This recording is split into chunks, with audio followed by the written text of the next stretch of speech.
Imagine standing on a crowded ferry, the cool November air biting at your skin, when suddenly a gunshot rings out. Gasps echo across the deck. A man crumples to the floor, his life slipping away as his wife screams in horror. But the shooter, a woman, draped in black, her face set in grim determination. Was this an act of cold-blooded murder, or a desperate bid for justice in an era when women had little recourse? This is the true story of Laura D. Fair and the crime that sent shockwaves across the nation. San Francisco in the 1870s was a city of contrasts: wealth and poverty, law and lawlessness. At its center was Alexander Parker Crittenden, a respected attorney and family man. But behind his polished public image lurked a double life. For years, he carried on an affair with Laura D. Fair, an independent, twice-divorced woman who defied the expectations of her time. Laura had loved Alexander with an intensity that defied reason. She had sacrificed everything for him, waiting patiently for the day he would finally leave his wife. But that day never came, and when she discovered he had reconciled with his family, rage and betrayal consumed her. On November 3rd, 1870, Laura boarded the El Capitan ferry, clutching a concealed revolver. She spotted Alexander seated beside his wife, a tender smile playing on his lips. The sight shattered her last thread of restraint. With cold precision, she raised her gun and pulled the trigger.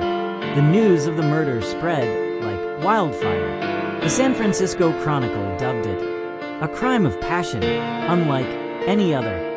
The police wasted no time apprehending Laura, finding the still-warm revolver in her possession. During interrogations, Laura remained eerily composed. "I only did what any wronged woman would do," she stated. But was this the truth, or was there more beneath the surface?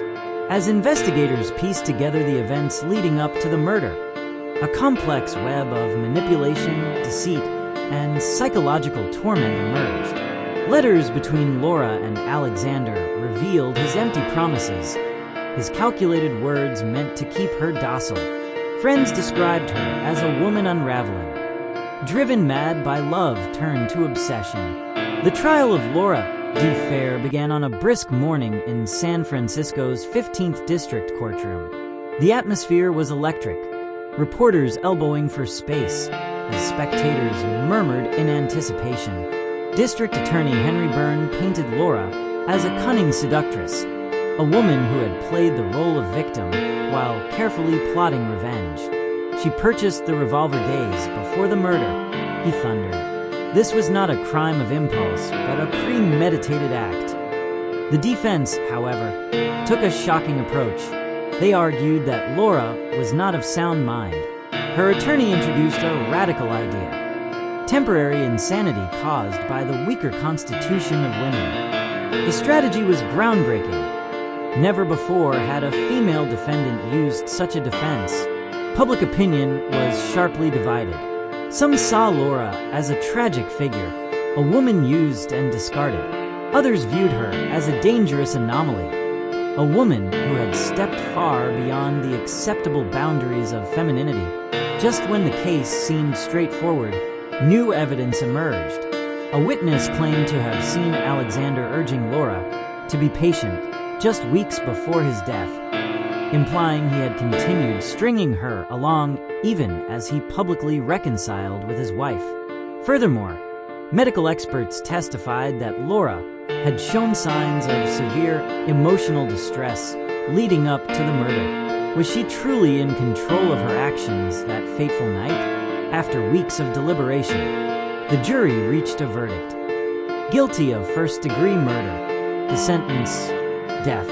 But the story didn't end there. The public outcry was deafening. Women's rights activists, including Susan B. Anthony, argued that Laura's trial was more about her defiance of societal norms than the crime itself. Pressure mounted, and in a historic turn, the ruling was overturned on appeal. Laura's death sentence was commuted, and she was eventually released. Laura D.